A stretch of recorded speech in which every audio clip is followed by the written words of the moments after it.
Il voulait créer un monde utopique, mais n'était en fait que le pion de son propre rêve. Madara Uchiha, un nom gravé dans l'histoire comme celui d'un dieu déchu. Il croyait que la paix ne pouvait exister que si les hommes cessaient de souffrir. Mais il avait compris trop tard que la souffrance n'est pas le mal du monde. Elle en est le langage.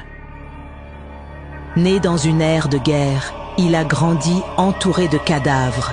Chaque frère qu'il perdait, chaque combat qu'il gagnait, creusait un peu plus la tombe de sa foi. Et alors qu'il regardait le monde sombrer, il s'est juré de le recréer. Un monde sans douleur, sans haine, sans guerre. Un monde où l'humanité tout entière dormirait en paix sous une seule illusion, la sienne. Pour atteindre ce rêve, il a tout abandonné. Son clan, son honneur, son humanité. Il a manipulé, trahi, menti.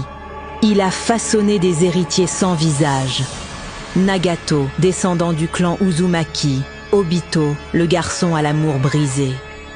Chacun croyait marcher pour la paix. Aucun ne savait qu'il suivait les pas d'un fantôme.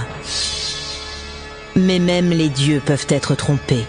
Car dans l'ombre, une autre volonté veillait. Zetsu, écho d'une conscience plus ancienne, tissait les fils d'un plan oublié. Madara croyait tout contrôler. Mais il n'était qu'un pion, dans le rêve d'une déesse. L'homme qui voulait libérer le monde vivait lui-même dans une illusion. Et quand il tomba, la guerre cessa de faire du bruit. Le vent traversa les champs calcinés et la poussière recouvrit son nom.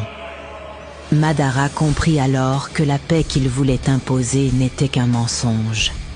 La vraie paix ne s'impose pas. Elle se transmet de cœur en cœur, de rêve en rêve.